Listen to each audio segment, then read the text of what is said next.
नमस्कार दोस्तों। आज की कहानी का शीर्षक है मिस पाल। कहानीकार है मोहन राकेश। वह दूर से दिखाई देती आकृति मिस पाल ही हो सकती थी। फिर भी विश्वास करने के लिए मैंने अपना चश्मा ठीक किया। निस्संदेह वह मिस पाल ही थी। या तो खैर मुझे पता था कि वह उन दिनों कुल्लू में ही कहीं रहती हैं, पर इस तरह अचानक उनसे भेंट हो जाएगी यह नहीं सोचा था। और उसे सामने देखकर भी मुझे विश्वास नहीं हुआ था कि वह स्थायी रूप से कुल्लू और मनाली के बीच उस छोटे से गांव में रहती होंगी। जब वह दिल्ली से नौकरी छोड़कर आई थी तो लोगों ने उनके बारे में क्या क्या नहीं सोचा था। बस रायसन के डाकखाने के पास पहुंचकर रुक गई। मिस पाल डाकखाने के बाहर खड़ी पोस्टमास्टर से कुछ बात कर रही थी। हाथ में एक थैला लिए थी।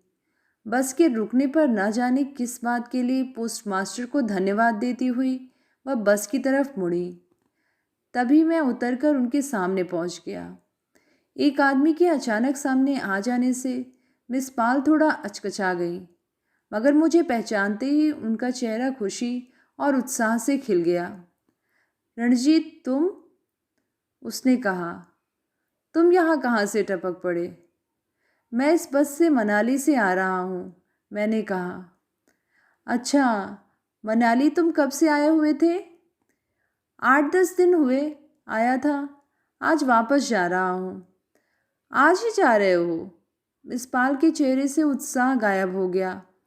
देखो कितनी बुरी बात है कि आज 8-10 दिन से तुम यहाँ हो और मुझसे मिलने की तुमने कोशिश भी नहीं की।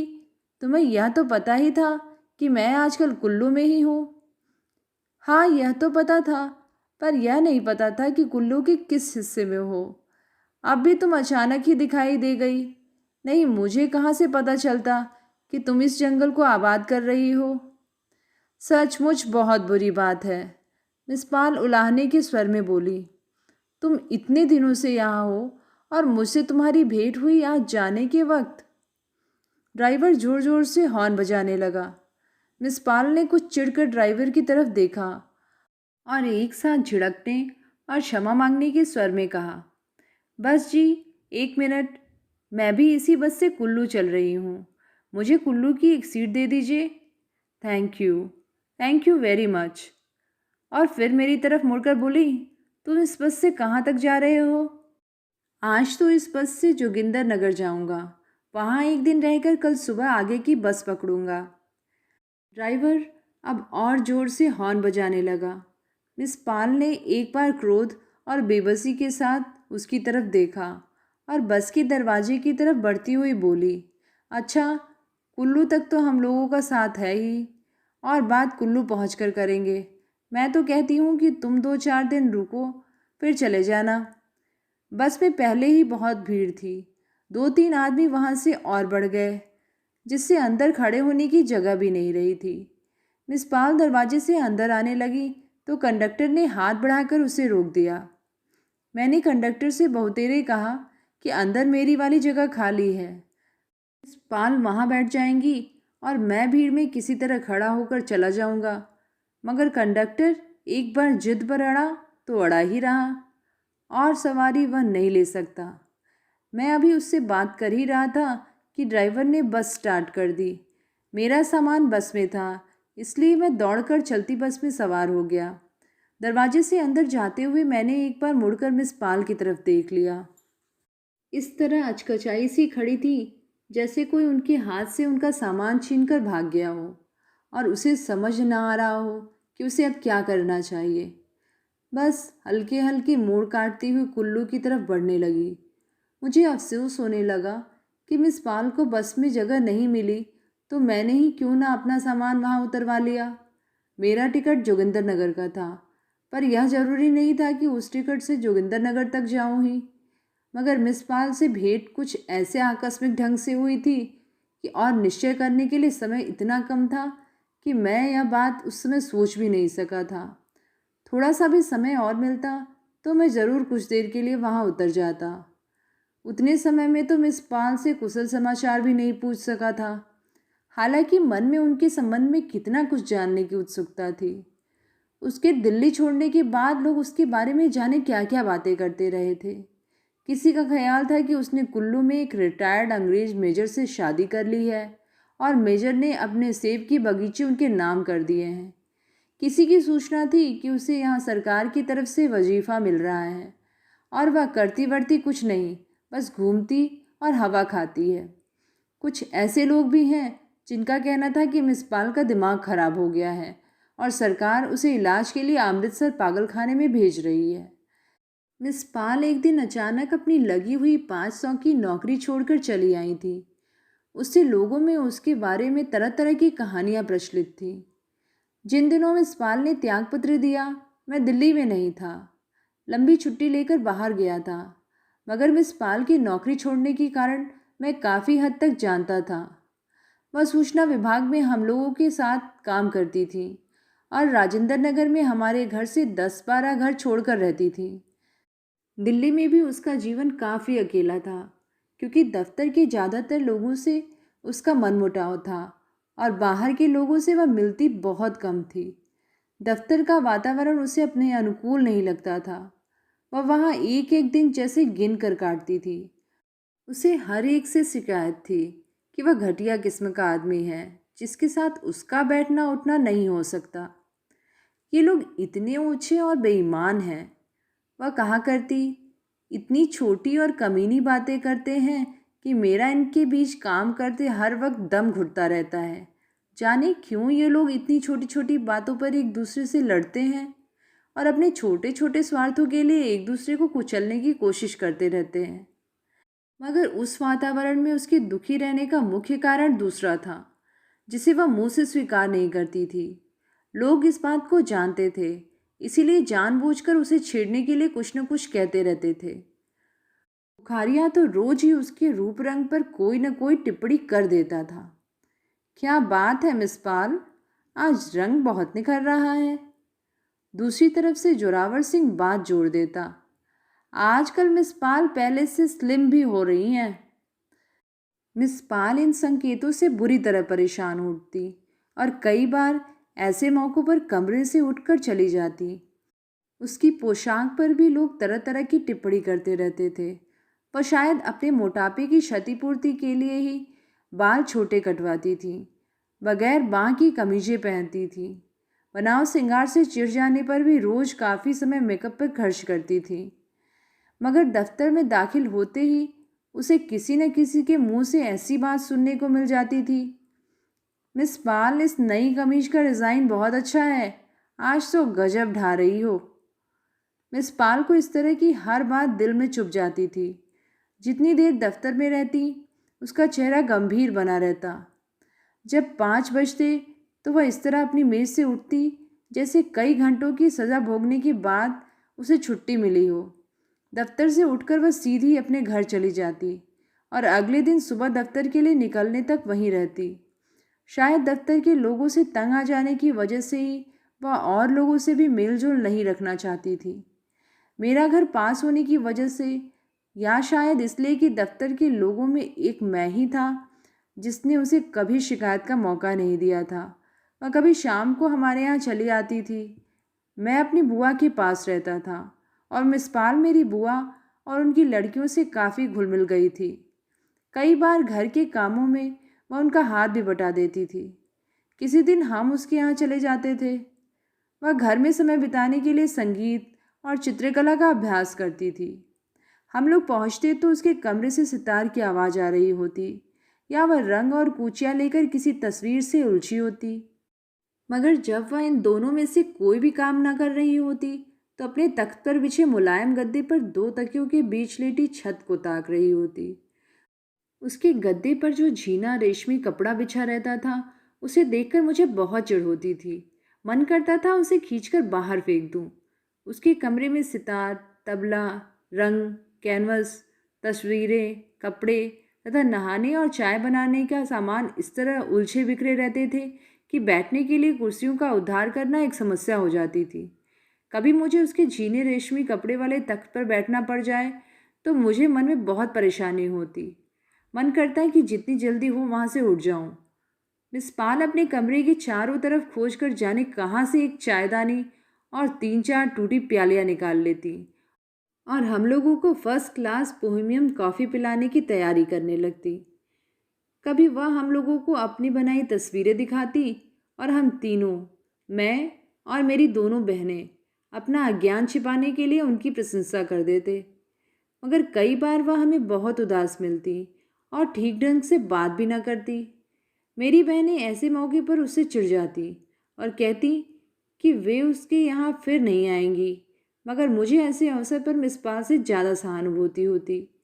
आखिरी बार जब मैं मिस पाल के यहाँ गया, मैंने उसे बहुत ही उदास देखा था। मेरा उन दिनों अपेंडिसाइटिस का ऑपरेशन हुआ था और मैं कई दिन अस्पताल में रहकर आया था। मिस पाल उन दिनों रोज़ अस्पताल में खबर पूछने आती रही थी। बुआ अस्पताल में मेरे पास रहती थी, पर खाने पीने का सामान इकट्ठा करना उनके लिए मुश्किल था। मिस पाल सुबह सुबह आकर सब्जी और दूध दे जाती थी। जिस दिन मैं उसके यहाँ गया, उससे एक ही दिन पहले मुझे अस्पताल से छुट्टी मिली थी और मैं अभी काफ़ी कमज़ोर था। फिर भी उसने मेरे लिए जो तकलीफ़ उठाई थी, उसके लिए मैं उसे धन्यवाद देना चाहता था। मिस पाल ने दफ्तर से छुट्टी ले रखी थी और कमरा बंद किए अपने गद्दे पर लेटी थी। मुझे पता लगा कि शायद वह सुबह से नहाई भी नहीं है। क्या बात है मिस पाल, तबीयत तो ठीक है? मैंने पूछा। तबीयत ठीक है, उसने कहा, मगर मैं नौकरी छोड़ने की सोच रही हूँ। क्यों? कोई ख़ास बात हुई क्या? नहीं, ख़ास बात क्या होगी। बात इतनी ही है कि मैं ऐसे लोगों के बीच काम कर ही नहीं सकती। मैं सोच रही हूँ कि दूर के किसी खूबसूरत से पहाड़ी इलाके में चली जाऊँ और वहाँ रहकर संगीत तथा चित्रकला ठीक से अभ्यास करूँ। मुझे लगता है मैं खामखा यहाँ अपनी ज़िंदगी बर्बाद कर रही हूँ। मेरी समझ में नहीं आता कि इस तरह की ज़िंदगी जीने का आखिर मतलब ही क्या है। सुबह उठती हूँ, दफ्तर चली जाती हूँ, वहाँ 7-8 घंटे खराब करके घर आती हूँ, खाना खाती हूँ और सो जाती हूँ। यह सारा का सारा सिलसिला मुझे बिल्कुल बेमानी लगता है। मैं सोचती हूँ मेरी ज़रूरतें ही कितनी हैं। मैं कहीं भी जाकर एक छोटा सा कमरा या शैक लूँ तो थोड़ा सा ज़रूरत का सामान अपने पास रखकर 50-60 या 100 रुपये में गुजारा कर सकती हूँ। यहाँ मैं जो 500 रुपये लेती हूँ, वे 5 के 5 हर महीने खर्च हो जाते हैं। किस तरह खर्च हो जाते हैं यह खुद मेरी समझ में नहीं आता। पर अगर ज़िंदगी इसी तरह चलती है तो क्यों मैं खामखा दफ्तर जाने आने का भार ढोती रहूं? बाहर रहने में कम से कम अपनी स्वतंत्रता तो होगी। मेरे पास कुछ रुपए पहले के हैं, कुछ मुझे प्रोविडेंट फंड के मिल जाएंगे। इतने में एक छोटी सी जगह पर मेरा काफ़ी दिन गुजारा हो सकता है। मैं ऐसी जगह रहना चाहती हूँ जहाँ यहाँ की सी गंदगी ना हो और लोग इस तरह की छोटी हरकतें ना करते हों। ठीक से जीने के लिए इंसान को कम से कम इतना तो महसूस होना चाहिए कि उसके आसपास का वातावरण उजला और साफ हो और वह एक मेढक की तरह गदले पानी में नहीं जी रहा। मगर तुम यह कैसे सह सकती हो कि जहाँ भी तुम जाकर रहोगी वहाँ हर चीज़ वैसी ही होगी जैसी तुम चाहती हो? मगर तुम यह कैसे कह सकती हो कि जहाँ भी तुम जाकर रहोगी वहाँ हर चीज़ वैसी ही हो जैसी तुम चाहती हो? मैं तो समझता हूँ कि इंसान जहाँ भी चला जाए, अच्छी और बुरी दोनों तरह की चीज़ें उसे अपने आसपास मिलेंगी।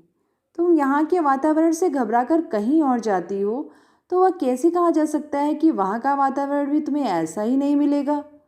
इसीलिए मेरे ख्याल से नौकरी छोड़ने की बात तुम गलत सोचती हो। तुम यहीं रहो और अपना संगीत और चित्रकला का अभ्यास करती रहो। लोग जैसी बातें करते हैं करने दो। पर मिस पाल की वितृष्णा इससे कम नहीं हुई। तुम नहीं जानते रणजीत, वह बोली, यहाँ ऐसे लोगों के बीच और रहूंगी तो मेरा दिमाग बिल्कुल खोखला हो जाएगा। तुम नहीं जानते कि मैं जो तुम्हारे लिए सुबह दूध और सब्जियां लेकर जा रही हूँ, उसे लेकर भी ये लोग क्या क्या बातें करते रहे हैं। जो लोग अच्छे से अच्छे काम का ऐसा कमीना मतलब लेते हों, उनके बीच आदमी रह ही कैसे सकता है। मैंने यह सब कुछ बहुत दिन सह लिया, अब और मुझसे नहीं सहा जाता। मैं सोच रही हूँ जितनी जल्दी हो सके यहाँ से चली जाऊँ। बस यही एक बात तय नहीं कर पा रही कि जाऊँ कहाँ। अकेले होने से किसी अनजान जगह जाकर रहते डर लगता है। तुम जानते ही हो कि मैं। और बात बीच में छोड़कर वह उठ खड़ी हुई। अच्छा, तुम्हारे लिए कुछ चाय वाय तो बनाऊं? तुम अभी अस्पताल से निकल कर आए हो और मैं हूँ कि अपनी ही बात किए जा रही हूँ। तुम्हें अभी कुछ दिन घर पर आराम करना चाहिए। अभी से इस तरह चलना फिरना ठीक नहीं। मैं चाय नहीं पीऊँगा, मैंने कहा। मैं तुम्हें कुछ समझा तो नहीं सकता, सिर्फ इतना कह सकता हूँ कि तुम लोगों की बातों को ज़रूरत से ज़्यादा महत्व दे रही हो। मेरा यह भी ख्याल है कि लोग वास्तव में उतने बुरे नहीं हैं कि जितना तुम उन्हें समझती हो। अगर तुम इस नज़र से सोचो कि। इस बात को रहने दो, मिस पाल ने मेरी बात बीच में काट दी। मैं इन लोगों से दिल से नफरत करती हूँ। तुम इन्हें इंसान समझते हो? मुझे तो ऐसे लोगों से अपना पिंकी ज़्यादा अच्छा लगता है।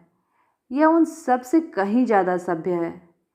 पिंकी मिस पाल का छोटा सा कुत्ता था। वह कुछ देर उसे गोदी में लिए उसके बालों पर हाथ फेरती रही।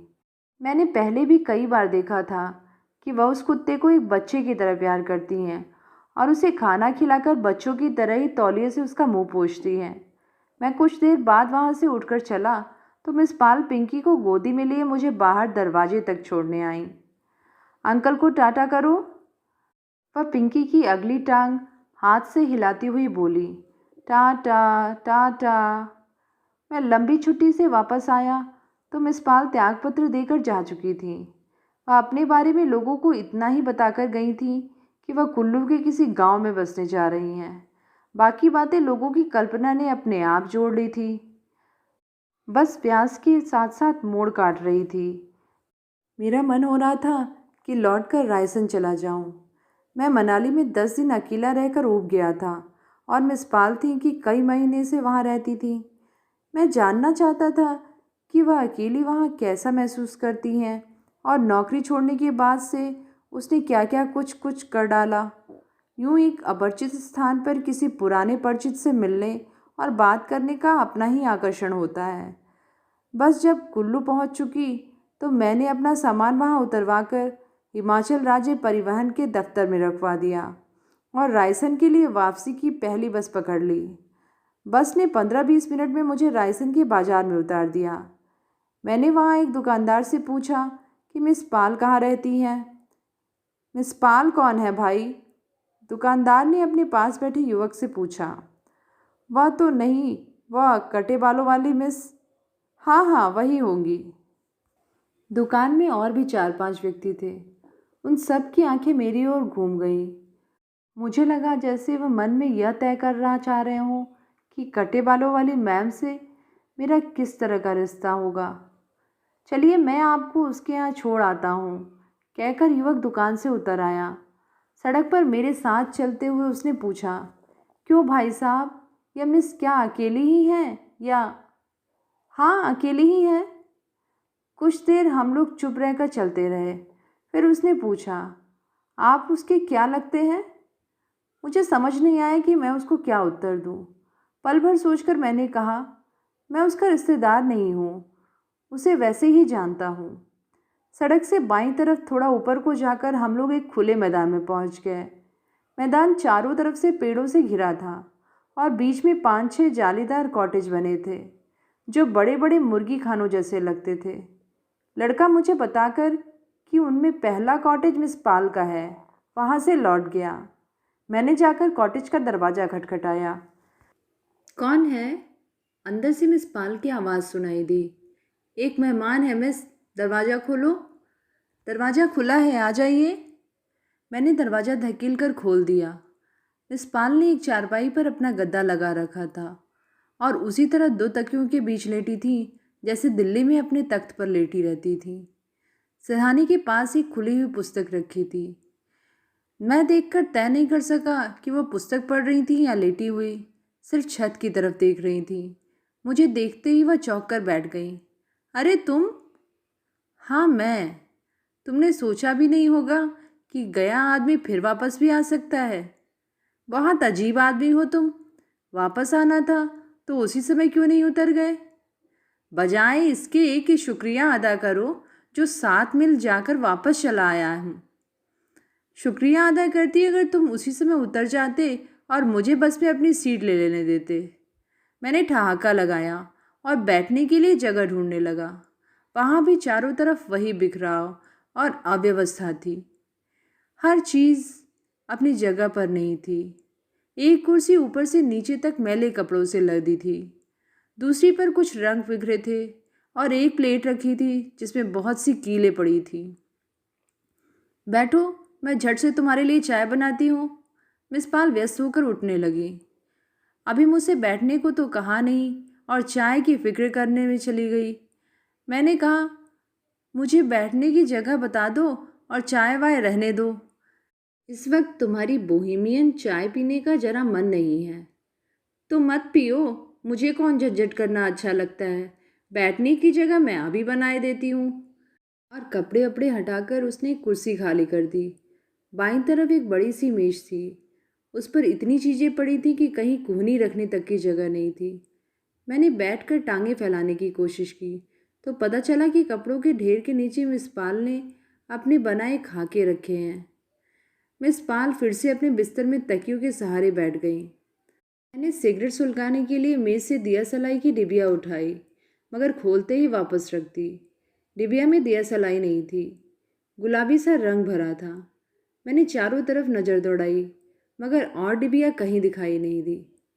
दिया सलाई किचन में होगी, मैं अभी लाती हूँ, कहती हुई मिस पॉल फिर उठी और कमरे में चली गई। मैं उतनी देर आसपास देखता रहा।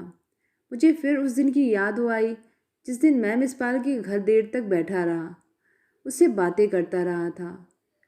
पिंकी से मिस पाल के टाटा कराने के बाद याद आने से मैं हंस दिया। तभी मिस पाल दिया सलाई की डिबिया लेकर आ गई। मेरा अकेले में हंसना शायद उन्हें बहुत अस्वाभाविक लगा। बस हंसा गंभीर हो गई। किसी ने कुछ पिला विला दिया है क्या? उसने मजाक और शिकायत के स्वर में कहा। मैं अपने इस तरह लौट कर आने की बात पर हंस रहा हूँ और जैसे अपने को ही अपने झूठ का विश्वास दिलाने के लिए मैंने अपनी हंसी की नकल की और कहा, मैं सोच भी नहीं सकता था कि इस अनजान जगह पर अचानक तुमसे भेंट हो जाएगी। और तुम्ही ने कहाँ सोचा होगा कि जो आदमी बस में आगे चला गया था वह घंटा भर बाद तुम्हारे कमरे में बैठा तुमसे बात कर रहा होगा। और विश्वास करके कि मैंने अपने हंसने के कारण की व्याख्या कर दी है, मैंने पूछा, तुम्हारा पिंकी कहाँ है? यहाँ दिखाई नहीं दे रहा।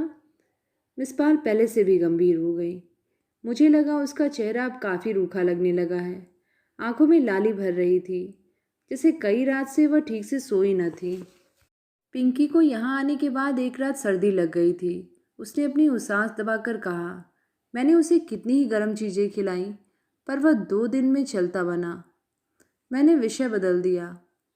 उससे शिकायत करने लगा कि वह तो अपने बारे में बिना किसी को बताए ही दिल्ली से चली आई। यह ठीक नहीं किया। दफ्तर में अब भी लोग मिस पाल की बात करके हंसते होंगे। उसने ऐसे पूछा जैसे वह स्वयं उस मिस पाल से भिन्न हो जिसके बारे में वह सवाल पूछ रही थी। पर उसकी आंखों में यह जानने की बहुत उत्सुकता भर गई थी कि उसके सवाल का क्या जवाब देता हूँ मैं। लोगों की बातों को तुम इतना महत्व क्यों देती हो? मैंने कहा। लोग वैसी बातें इसलिए करते हैं कि उनके जीवन में मनोरंजन के दूसरे साधन बहुत कम होते हैं। जब वह व्यक्ति चला जाता है तो 2-4 दिन में वह भूल जाते हैं कि संसार में उसका अस्तित्व था भी या नहीं। कहते कहते मुझे एहसास हो आया कि मैंने यह कहकर गलती की। मिस पाल मुझसे यही सुनना चाहती थी कि लोग अब भी उसके बारे में उसी तरह बात करते हैं और उसी तरह उसका मजाक उड़ाते हैं। यह विश्वास उसके लिए अपने वर्तमान को सार्थक समझने के लिए ज़रूरी था। हो सकता है तुम्हारे सामने बात न करते हों, मिस पाल बोली, क्योंकि उन्हें पता है कि हम लोग मित्र हैं। नहीं तो वे कमीने लोग बात करने से बाज आ सकते हैं। अच्छा था कि मिस पाल ने मेरी बात पर विश्वास नहीं किया। उसने समझा कि मैं झूठ मूठ उसे दिलासा देने की कोशिश कर रहा हूँ। हो सकता है बात करते भी हों, मैंने कहा, पर तुम अब उन लोगों की बात क्यों सोचती हो? कम से कम तुम्हारे लिए तो उन लोगों का अब अस्तित्व ही नहीं है। मेरे लिए उन लोगों का अस्तित्व कभी था ही नहीं। इस पाल ने मुंह बिचका दिया। मैं उनमें से किसी को भी अपने पैर की अंगूठी के बराबर भी नहीं समझती थी। आंखों से लग रहा था जैसे अब भी उन लोगों को अपने पास देख रही हो और उसे खेद हो कि वह ठीक से उनसे प्रतिशोध नहीं ले पा रही। तुम्हें पता है कि रमेश का फिर लखनऊ ट्रांसफ़र हो गया। मैंने बात टाल दी। मुझे पता नहीं था, पर उसने उस संबंध में और जानने की उत्सुकता प्रकट नहीं की। मिस पाल हूँ हाँ करती रहीं, पर यह सब साफ था कि वह अपने ही अंदर कहीं खो गई हैं। मैं रमेश की बात कह चुका तो कुछ क्षण हम दोनों चुप रहे। फिर मिस पाल बोली, देखो, मैं तुमसे सच कहती हूँ रणजीत, मुझे वहाँ उन लोगों के बीच एक एक पल काटना असंभव लगता था। मुझे लगता था मैं नरक में रहती हूँ।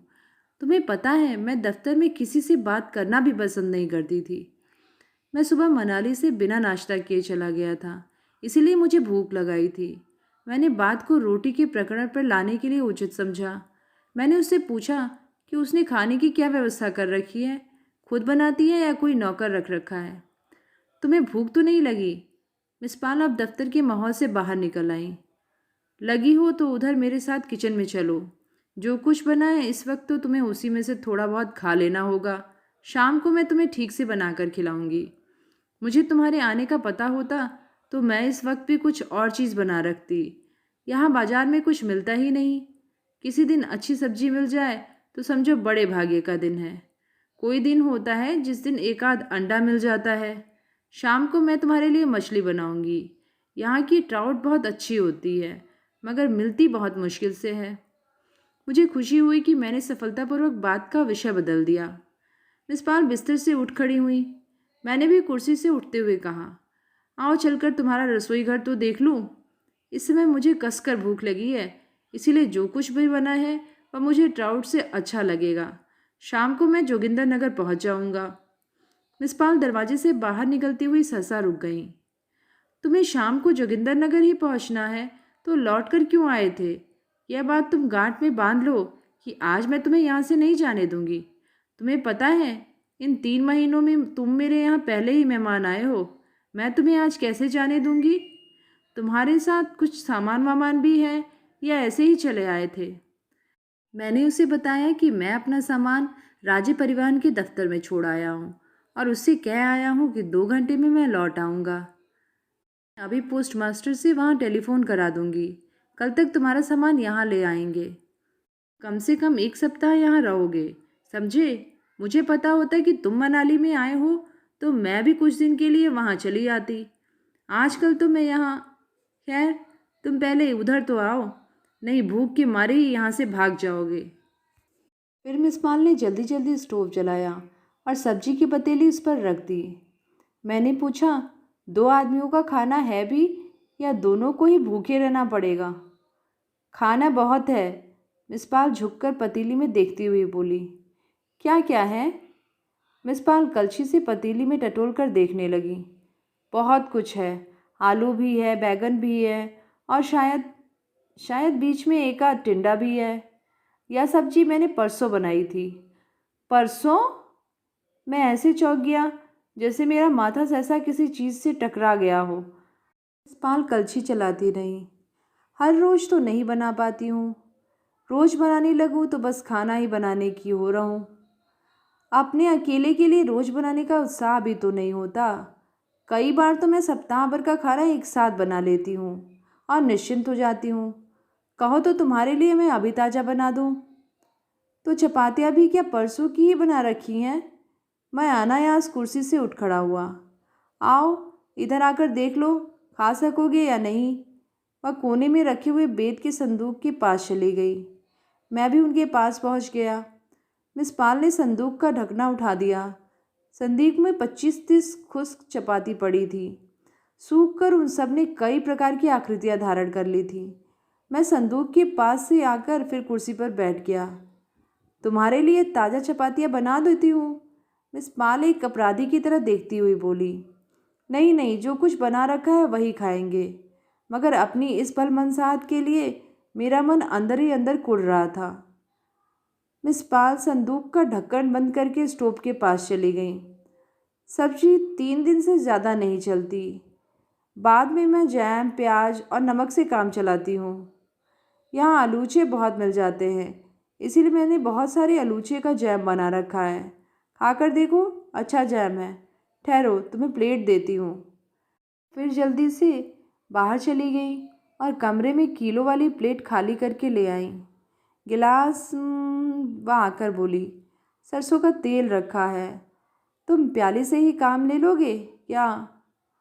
ट्राउट मछली खाना खाते समय और खाना खा चुकने के बाद भी मिस पाल के दिमाग पर ट्राउट मछली की बात ही सवार रही। जैसे भी हो, शाम को वह ट्राउट मछली बनाएगी।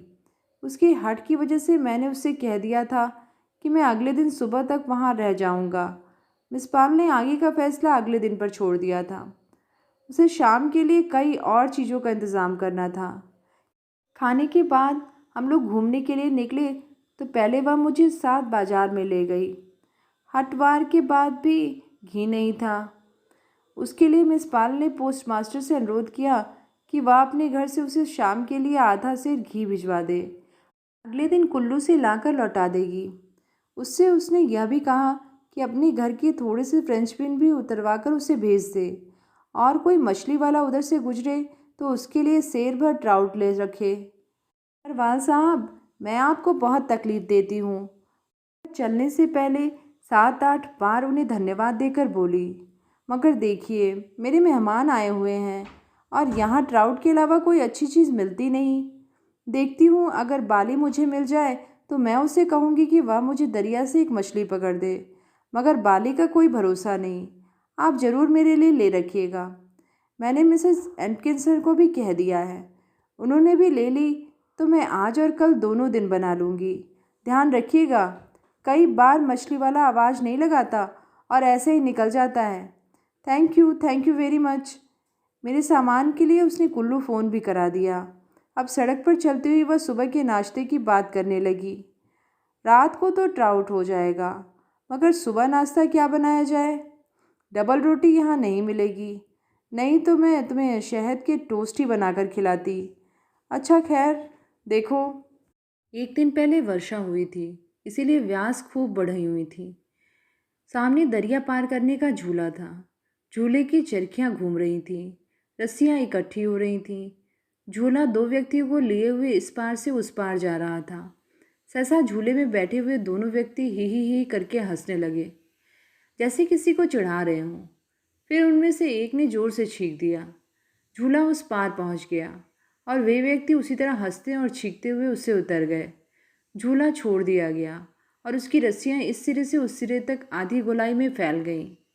जो व्यक्ति उधर उतरे थे वे उस किनारे से फिर एक बार जोर से हंसे। तभी झूला खींचने वालों में एक लड़का मचान से उतरकर हमारे पास आ गया। वह ऐसे बात करने लगा जैसे अभी अभी कोई दुर्घटना होकर हटी हो। मिस साहब, उसने कहा, क्या वही सुदर्शन है जिसने आपके कुत्ते को कुछ खिलाया था? क्या अब भी शरारत करने से बाज नहीं आता? उन व्यक्तियों के हंसने और छींकने का मिसपाल पर उतना असर नहीं हुआ था जितना उस लड़के की बात का हुआ था। उनका चेहरा एकदम उतर गया और आवाज़ खुश्क हो गई। यह उधर के गांव का आदमी है ना? उसने पूछा। हाँ मिस साहब, तुम पोस्टमास्टर को बताना, वे अपने आप इसे ठीक कर लेंगे। मिस साहब, यह हमसे कहता है कि यह मिस साहब, तुम इस वक्त जाओ, अपना काम करो। मिस पाल उसे झिड़क कर बोली। पोस्टमास्टर से कहना, उसे ठीक कर देंगे। मगर मिस साहब, जाओ फिर कभी आकर बात करना। लड़के की समझ में नहीं आया कि मिस साहब से बात करने में उसे इस समय इतना अपराध क्यों हुआ है। लड़के की समझ में नहीं आया कि मिस साहब से बात करने में उस समय उससे क्या अपराध हुआ है। वह सिर लटकाए हुए चुपचाप वहाँ से लौट गया। कुछ देर हम लोग वहीं रुक गए। मिस पाल वहाँ जैसे थकी हुई सी सड़क के किनारे एक बड़े से पत्थर पर बैठ गई। मैं दरिया के उस पार पहाड़ की चोटी पर उगे हुए वृक्ष की लंबी पंक्ति को देखने लगा। आगे चले? मुझसे आंखें मिलते ही उसने पूछा। हाँ चलो। फिर मिस पाल उठ खड़ी हुई। उनकी सांस कुछ कुछ फूल रही थी। पर चलती हुई मुझे बताने लगी कि वहाँ के लोगों में कितने तरह के अंधविश्वास हैं। जब पिंकी बीमार हुई तो वहाँ के लोगों ने सोचा था कि किसी ने उसे कुछ खिला पिला दिया है। ये अनपढ़ लोग हैं, मैंने इनकी बातों का विरोध भी नहीं किया। ये लोग अपने अंधविश्वास एक दिन में थोड़े ही छोड़ सकते हैं। इस चीज़ में जाने अभी कितने बरस लगेंगे। और रास्ते में चलते हुए वह बार बार मेरी तरफ देखती रही कि मुझे उसकी बात पर विश्वास हुआ या नहीं। मैंने सड़क से एक छोटा सा पत्थर उठा लिया था और चुपचाप उसे उछालने लगा था। काफ़ी देर तक हम लोग खामोश रहते रहे। खामोशी मुझे अस्वाभाविक लगने लगी, तो मैंने मिस पाल से वापस घर चलने का प्रस्ताव किया। चलो चलकर तुम्हारी बताई हुई नई तस्वीरें ही देख ले। इन 3-4 महीनों में तो तुमने काफ़ी काम कर लिया होगा। पहले घर चलकर एक एक प्याली चाय पीते हैं, मिस पाल बोली। सचमुच इस समय मैं चाय की गर्म प्याली के लिए ज़िंदगी की कोई भी चीज़ कुर्बान कर सकती हूँ। मेरा तो मन था कि घर से चलने से पहले ही एक एक प्याली चाय पी ली जाए, मगर फिर मैंने कहा कि पोस्टमास्टर से कहने में देर हो जाएगी तो मछली वाला निकल जाएगा। लौटकर कॉटेज में पहुंचते ही मिस पाल चाय बनाने में व्यस्त हो गई।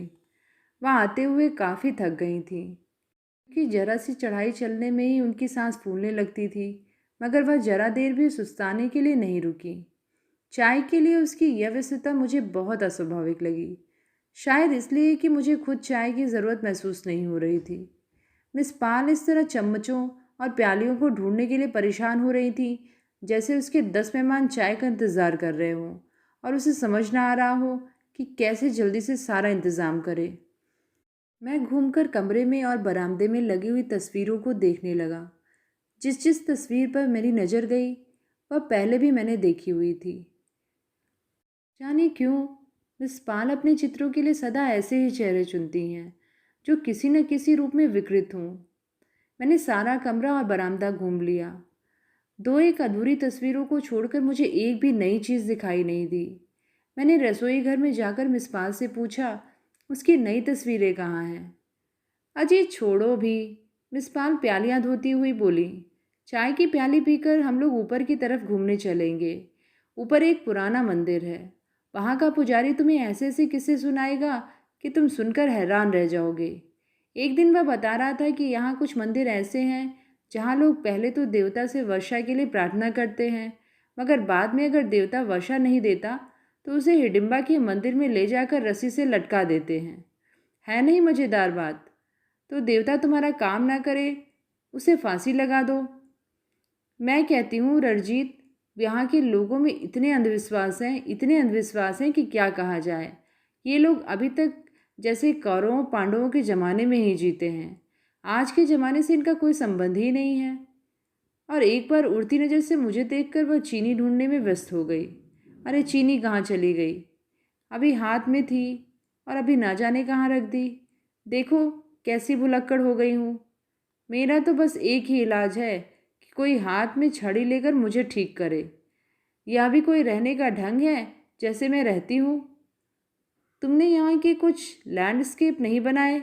मैंने पूछा।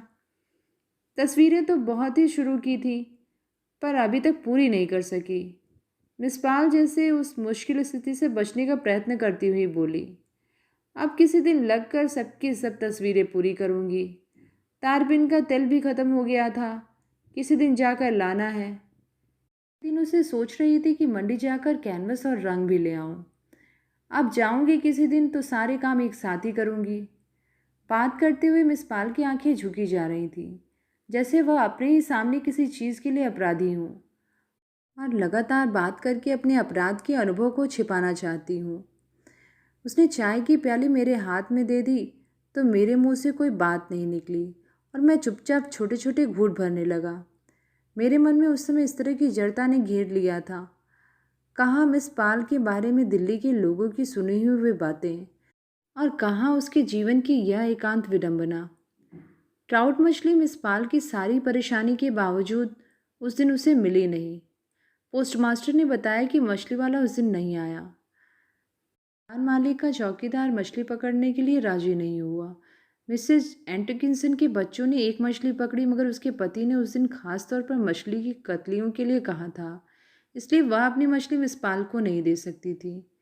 पोस्टमास्टर ने फ्रेंच बिन जरूर भेज दी थी, चावल और सूखे फ्रेंच बिन। रात की रोटी के लिए मिस पाल का सारा उत्साह ठंडा पड़ गया। खाना बनाने में उनका मन भी नहीं लगा। चावल थोड़ा नीचे से लग गए। खाना खाते समय मिस पाल बस अफसोस ही प्रकट करती रही। मैं बहुत बदकिस्मत हूँ रणजीत, हर लिहाज से मैं बहुत बदकिस्मत हूँ। खाना खाने के बाद हम लोग बाहर मैदान में कुर्सियां निकाल कर बैठ गए तो उसने कहा। वह सिर के पीछे हाथ रखे आकाश की ओर देख रही थी। क्या बात है मिस पाल, तुम इस तरह गुमसुम क्यों हो रही हो? मैंने कहा। चावल थोड़े खराब हो गए तो इसमें क्या हुआ, उदास क्यों हो? मैं सोचती हूँ रणजीत कि मेरे जीवन का कोई भी अर्थ नहीं, उसने कहा। और वह मुझे अपने आरंभिक जीवन की कहानी सुनाने लगी। उसे बहुत बड़ी शिकायत थी कि आरंभ में अपने घर में भी उसे जरा सुख नहीं मिला, यहाँ तक कि अपने माता पिता का स्नेह भी नहीं मिला। उसकी अपनी माँ ने उसे प्यार नहीं किया। इसी वजह से 15 साल पहले ही वह अपना घर छोड़कर नौकरी करने के लिए निकल आई थी। सोचो, माँ को मेरा घर में होना ही बुरा लगता था। पिताजी को मेरे संगीत सीखने से चिढ़ थी। वे कहा करते थे कि मेरा घर घर नहीं रंडी खाना है। भाइयों का जो थोड़ा बहुत प्यार था वह भी भाभीयों के आने के बाद छिन गया। मैंने आज तक कितनी कितनी मुश्किलों से अपनी पवित्रता बचाई है। तुम समझ सकते हो कि एक अकेली लड़की के लिए अपनी पवित्रता बचाना कितना मुश्किल होता है। मेरा लाहौर की तरफ घूमने जाने को मन था, वहाँ की कुछ तस्वीरें बनाना चाहती थी, मगर मैं वहाँ नहीं गई क्योंकि मैं सोचती थी कि मर्द की पशु शक्ति के सामने मैं अकेली क्या कर सकूँगी। फिर तुम्हें पता है कि डिपार्टमेंट के लोग वहाँ मेरे बारे में कैसी कैसी बातें किया करते थे। इसीलिए मैं कहती हूँ कि मुझे वहाँ के एक एक आदमी से नफ़रत है। याद है एक बार जब जोरावर ने मुझसे कहा था। और फिर वह दफ्तर के जीवन की कई छोटी छोटी घटनाएं दोहराने लगी। जब मैंने देखा कि वह फिर से उसी वातावरण में जाकर अपना गुस्सा भड़का रही है तो मैंने उससे फिर कहा कि अब वह दफ्तर के लोगों के बारे में ना सोचे, अपने संगीत और अपने चित्रों की बात ही सोचे। तुम यहाँ रहकर एक अच्छी अच्छी कुछ तस्वीरें बना लो, फिर दिल्ली आकर अपनी प्रदर्शनी लगाना। मैंने कहा, जब लोग तुम्हारी चीज़ें देखेंगे और तुम्हारा नाम सुनेंगे तो अपने आप तुम्हारी कद्र करेंगे।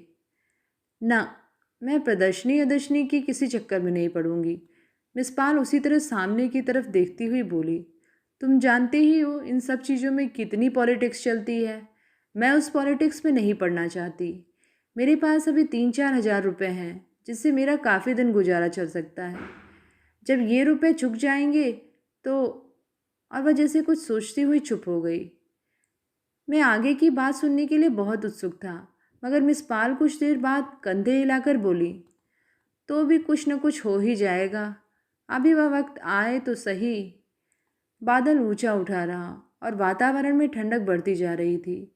जंगल की तरफ से आती हुई हवा की गूंज शरीर में बार बार सिहरन भर रही थी। साथ के कॉटेज में रेडियो का पश्चिमी संगीत चल रहा था। उससे आगे के कॉटेज में लोग खिलखिलाकर हंस रहे थे। मिस पाल अपनी आंखें मूंदे हुए मुझे बताने लगी कि होशियारपुर में उसने भृगु संहिता में अपनी कुंडली निकलवाई थी। उस कुंडली के फल के अनुसार इस जन्म में उस पर एक शाप है कि उसे कोई सुख नहीं मिल सकता, न धन का, न ख्याति का, न प्यार का। इसका कारण भी भृगु संहिता में दिया था। अपने पिछले जन्म में वह सुंदर लड़की थी और नृत्य संगीत आदि कलाओं में बहुत पटु थी। उसके पिता बहुत धनी थे और वह उनकी अकेली संतान थी। जिस व्यक्ति से उसका ब्याह हुआ वह बहुत सुंदर और धनी था, मगर मुझे अपनी सुंदरता और कला का बहुत मान था, इसीलिए मैंने अपने पति का आदर नहीं किया। कुछ ही दिनों में वह बेचारा दुखी होकर इस संसार से चल बसा। इसीलिए मुझ पर अब यह साफ है कि इस जन्म से मुझे सुख नहीं मिल सकता। मैं चुपचाप उसे देखता रहा। अभी दिन में ही वह वहाँ के लोगों के अंधविश्वासों की चर्चा करते हुए उनका मजाक उड़ा रही थी। सहसा मिस पाल भी बोलते बोलते चुप हो गई और उसकी आंखें मेरे चेहरे पर स्थिर हो गई। उसके लिपस्टिक से रंगे हुए होठों की तह में जैसे उस समय कोई चीज़ कांप रही थी। काफ़ी देर हम लोग चुप बैठे रहे। फिर साथ की कॉटेज की बत्ती भी बुझ गई, जिससे अंधेरा और भी गहराने लगा। मिस पाल उसी तरह मेरी तरफ देखती रही। मुझे महसूस होने लगा कि मेरे आसपास की हवा कुछ भारी हो रही है। मैं सहसा कुर्सी पीछे सरका कर उठ खड़ा हुआ। मेरा ख्याल है अब रात काफ़ी हो चुकी है, कहा, इसीलिए अब चलकर सो रहा जाए और बातें अब सुबह होंगी। हाँ हाँ, मिस पाल भी अपनी कुर्सी से उठती हुई बोली। मैं अभी चलकर बिस्तर बिछा देती हूँ। तुम बताओ, तुम्हारा बिस्तर बरामदे में बिछा दूँ या? हाँ, बरामदे में ही बिछा दो, अंदर काफ़ी गर्मी होगी। देख लो, रात को ठंड हो जाएगी। कोई बात नहीं, बरामदे में हवा आती रहेगी तो अच्छा लगेगा। और बरामदे में लेटे हुए मैं देर तक जाली के बाहर देखता रहा। बादल पूरे आकाश में छा गया था और दरिया का शब्द बहुत पास आया जा रहा था। जाली से लगा हुआ मकड़ी का जाला हवा से हिल रहा था। पास ही कोई चूहा कोई चीज़ कुतर रहा था। अंदर कमरे से बार बार करवट बदलने की आवाज़ सुनाई दे रही थी। रणजीता, अंदर से आवाज़ आई तो मेरे सारे शरीर में सिरन हो गई। मिस पाल, सर्दी तो नहीं लग रही? नहीं, बल्कि हवा है इसलिए अच्छा लग रहा है। और तभी टप टप टप मोटी मोटी बूंदें पड़ने लगी। पानी की बौछार मेरे बिस्तर पर आने लगी तो मैंने करवट बदली। बरामदे की बत्ती मैंने जलती रहने दी थी, इसीलिए कई चीज़ें इधर उधर बिखरी नजर आ रही थीं। अंदर की चारपाई चिरमिराई, लकड़ी के फर्श पर पैरों की थप थप सुनाई दी। फिर सुराही से चुल्लू में पानी पीने की आवाज़ आने लगी। रणजीत, मिस पाल, प्यास तो नहीं लगी? नहीं। अच्छा, सो जाओ। कुछ देर मुझे लगता रहा जैसे मेरे आसपास एक बहुत तेज आवाज़ चल रही है, जो धीरे धीरे दबे पैरों सारे वातावरण पर अधिकार करती जा रही है और आसपास की हर चीज़ अपने पर उसका दबाव महसूस कर रही है। पानी की बौछार कुछ धीमी पड़ने लगी तो मैंने फिर से जाली की तरफ करवट बदल ली। पहले की ही तरह बाहर देखने लगा। अभी किसी चीज़ के गिरने की आवाज़ सुनाई दी। क्या गिरा है रंजीत? अंदर से आवाज़ आई। पता नहीं, शायद किसी चूहे ने कुछ गिरा दिया है। सचमुच मैं यहाँ चूहों से बहुत तंग आ गई हूँ। मैं चुप रहा। अच्छा, सो जाओ। अंदर से आवाज़ आई। सारी रात पानी पड़ता रहा। सुबह सुबह वर्षा कुछ थम गई, मगर आकाश साफ नहीं हुआ। सुबह उठकर चाय के समय तक मेरी मिस पाल से खास बात नहीं हुई। चाय पीते समय भी मिस पाल अधूरे अधूरे टुकड़ों में ही बात करती रहीं। मैंने उससे कहा कि मैं अब पहली बस से चला जाऊंगा, तो उसने एक बार भी मुझसे रुकने के लिए नहीं कहा। यूँ साधारण बातचीत में भी मिस पाल काफ़ी तकल्लुफ़ बरत रही थी, जैसे किसी बिल्कुल अपरिचित व्यक्ति से बात कर रही हूँ। मुझे उसका सारा व्यवहार बहुत अस्वाभाविक लग रहा था। वह जैसे बात ना करने के लिए ही अपने को छोटे छोटे कामों में व्यस्त रख रही थी। मैंने दो एक बार उससे हल्के से मजाक करने का भी प्रयत्न किया, जिससे तनाव हट जाए और मैं उसे ठीक से विदा ले सकूं, मगर मिस पाल के चेहरे पर हल्की सी मुस्कुराहट भी नहीं आई। अच्छा तो मिस पाल, अब चलने की बात की जाए, आखिर मैंने कहा। तुम कल कह रही थी ना कि तुम भी कुल्लू तक साथ ही चलोगी, तो अच्छा होगा कि तुम आज भी वहाँ से अपना सारा सामान ही ले लो। बाद में तुम फिर आलस कर जाओगी। नहीं, मैं आलस नहीं करूँगी, मिस पाल बोली। किसी दिन जाकर जो जो कुछ लाना होगा सब ले आऊँगी। और फिर बरामदे में बिखरे हुए कपड़ों को बिना मतलब उठाकर इधर से उधर रखते हुए उसने कहा, आज बरसात का दिन है, इसलिए आज नहीं जाऊँगी, कल या परसों किसी समय देखूँगी। लाने के लिए कितनी ही चीज़ें हैं, इसीलिए अच्छी तरह सब सोच कर लाना होगा। आज घिरा हुआ दिन है, इसीलिए आज नहीं। घिरा हुआ दिन है तो क्या हुआ, घर का सामान नहीं आएगा? मैंने अपने आग्रह से उसे सुलझाने की चेष्टा की। तुम मुझे बताओ कि घी और तारपीन के डब्बे कहाँ रखे हैं? कोई बड़ा थैला हो तो वह भी साथ में ले लो, फुटकर चीज़ें उससे आ जाएंगी। यहाँ से जो भी बस मिलेगी उसमें हम लोग साथ साथ चलेंगे। मैं कुल्लू से 12 बजे की बस पकड़ लूँगा, तुम्हें तो उधर से लौटने के लिए सारा दिन बसें मिलती रहेंगी। मैं जानबूझकर इस तरह बात कर रहा था जैसे मिस पाल का साथ चलना निश्चित ही हो, हालांकि मैं जानता था कि वह टालने का पूरा प्रयत्न करेंगी। मिस पाल इधर से उधर जाती हुई ढूंढ ढूंढ कर अपने करने के लिए काम निकाल रही थी। देखो, कभी कभी यहाँ बस में एक भी सीट नहीं मिलती, उसने कहा। दो दो सीटें मिलना तो बहुत ही मुश्किल है। तुम मेरी वजह से अपनी 12 बजे की बस क्यों मिस कर रहे हो? तुम चले जाओ, मैं कल या परसों जाकर जो कुछ भी लाना होगा ले आऊँगी। ये सब बहाने तुम रहने दो, मैंने कहा। एक बस में जगह नहीं मिलेगी तो दूसरी में मिल जाएगी। तुम इधर आकर मुझे बताओ कि वे डिब्बे कहाँ रखे हैं। मिस पाल शायद ज़्यादा बात नहीं करना चाहती थी, इसीलिए उसने मेरी बात का विरोध नहीं किया। अच्छा तुम बैठो, मैं अभी ढूंढती हूँ, उसने कहा और आंखें बचाती हुई रसोई घर में चली गई। पहली बस में सचमुच हम लोगों को जगह नहीं मिली। दूसरी बस में भी जगह नहीं थी, मगर किसी तरह कह कहा कर हमने उसमें अपने लिए जगह बना ली। मगर हम कुल्लू काफ़ी देर से पहुँचे, क्योंकि रास्ते में बस का रास्ता खराब था और सड़क की मरम्मत हो रही थी। हमारे कुल्लू पहुंचने के लगभग साथ ही 12 बजे की बस भी मनाली से आ चुकी थी। 11:15 हो चुके थे। मैंने अंदर जाकर अपने सामान का पता किया, फिर बाहर आकर मिस पाल के पास आ गया। मिस पाल ने खाली डिब्बे अपने हाथों में संभाल रखे थे। मैं डिब्बे उनके हाथ से लेने लगा तो उसने अपने हाथ पीछे हटा लिए। चलो पहले बाजार में चलकर तुम्हारा सामान खरीद ले, मैंने कहा। आप सामान की बात रहने दो, उसने कहा। तुम्हारी बस आ गई है, तुम इसमें चले जाओ। सामान तो मैं किसी भी समय खरीद लूँगी। तुम्हें इसके बाद फिर दूसरी बस नहीं मिलेगी। 2 बजे की बस मनाली से ही भरी हुई आती है। तुम्हारा एक दिन और ख़राब हो जाएगा। दिन खराब होने की क्या बात है, मैंने कहा। पहले चलकर बाजार से सामान खरीद लेते हैं। अगर आज सचमुच किसी बस में जगह नहीं मिली तो मैं तुम्हारे साथ लौट चलूँगा और कल किसी बस से चला जाऊँगा। मुझे वापस पहुँचने की कोई जल्दी नहीं। नहीं, तुम चले जाओ, मिस पाल हट के साथ बोली। अपने लिए खामखा मैं तुम्हें क्यों परेशान करूं? अपना सामान तो मैं जब भी कभी ले लूँगी, मगर मुझे लगता है कि आज तुम ये डिब्बे इसी तरह लिए हुए लौट जाओगी। अरे नहीं, मिस पाल की आंखें उमड़ आईं और वह अपने आंसुओं को रोकने के लिए दूसरी तरफ देखने लगी। तुम समझते हो मैं अपने शरीर की देखभाल नहीं कर सकती? अगर ना करती तो यह इतना शरीर ऐसे कैसे हो जाता? लाओ पैसे दो, मैं तुम्हारा टिकट ले आती हूँ। देर करोगी तो इस बस में भी जगह नहीं मिलेगी। तुम इस तरह जिद क्यों करती हो मिस पाल?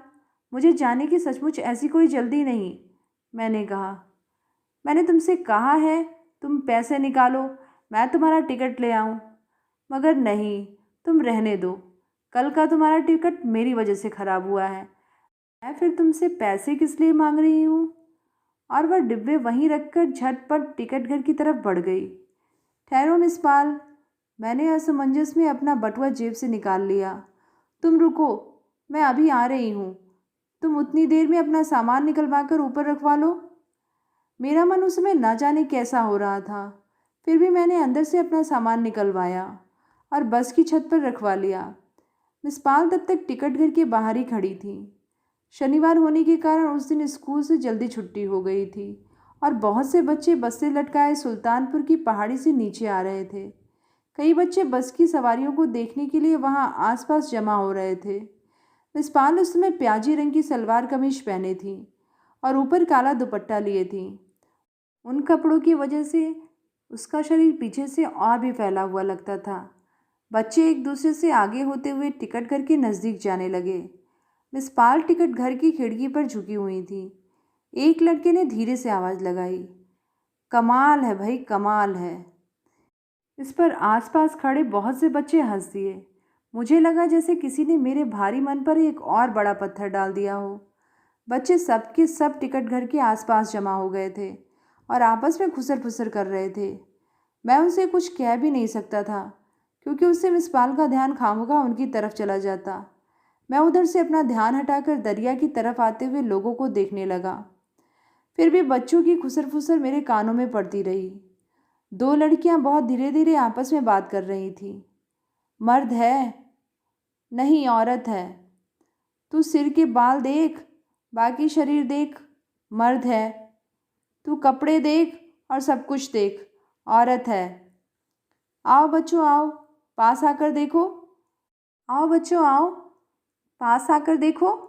मिस पाल की आवाज़ से मैं जैसे चौंक गया। मिस पाल टिकट लेकर खिड़की से हट आई थी। बच्चे उसे आते देखकर आ गई कहते भाग खड़े हुए। एक बच्चे ने सड़क के उस तरफ जाकर फिर जोर से आवाज़ लगाई, कमाल है भाई, कमाल है। फिर मिस पाल सड़क पर आकर कई कदम बच्चों के पीछे चली गई। आओ बच्चों, यहाँ हमारे पास आओ, वह कहती रही। हम तुम्हें मारेंगे नहीं, टॉफ़ियाँ देंगे, आओ। मगर बच्चे पास आने के बजाय और भी दूर भाग गए।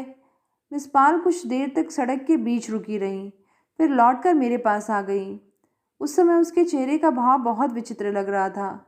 उसकी आंखों में आए हुए आंसू नीचे गिरने को ही हो रहे थे और उन्हें झुठलाने के लिए वह फीकी हंसी का प्रयत्न कर रही थी।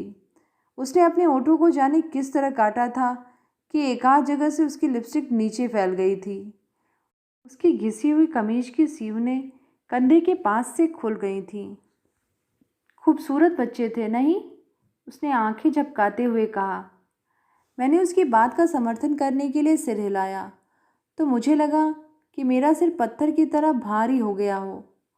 उसके बाद मेरी समझ में कुछ नहीं आया कि मिस पाल मुझसे क्या कह रही हैं और मैं उससे क्या बात कर रहा हूँ। जैसे आंखों और शब्दों के साथ विचारों का कोई संबंध ही नहीं रहा था। मुझे इतना याद है कि मैंने मिस पाल को टिकट के पैसे देने का प्रयत्न किया, मगर वह पीछे हट गई और मेरे बहुत अनुरोध करने पर भी उसने पैसे नहीं लिए। मगर मगर किस अवचेतन प्रक्रिया से हम लोगों के बीच अब तक बातचीत का सूत्र बना रहा, क्या मैं नहीं जान सका। मेरे कान उसे बोलते सुन रहे थे और अपने को भी, परंतु वह जैसे दूर की ध्वनियाँ थीं, अस्फुट, अस्पष्ट और अर्थहीन। जो बात मैं ठीक से सुन सका वह यही थी, और वहाँ जाकर रणजीत, दफ्तर में मेरे बारे में किसी से बात करना मत, समझे? तुम्हें पता ही है कि वे लोग कितने ओछे हैं। बल्कि अच्छा होगा कि तुम किसी को यह भी ना बताओ कि तुम मुझे यहाँ मिले थे। मैं नहीं चाहती कि वहाँ कोई भी मेरे बारे में कुछ जाने या बात करे, समझे? बस तब स्टार्ट हो रही थी और मैं खिड़की से झांक कर मिस पाल को देख रहा था। बस चली तो मिस पाल हाथ हिलाने लगी। दोनों खाली डिब्बे वह अपने हाथों में लिए हुए थी। मैंने भी एक बार उसकी तरफ हाथ हिलाया और बस के मुड़ने तक हिलते हुए खाली डब्बों को देखता रहा। तो ये थी कहानी मिस पाल। कहानी आप सबको कैसी लगी नीचे कमेंट में लिख के ज़रूर बताइएगा। और आगे भी ऐसी कहानियाँ सुनने के लिए चैनल को सब्सक्राइब, लाइक और शेयर करिएगा। धन्यवाद।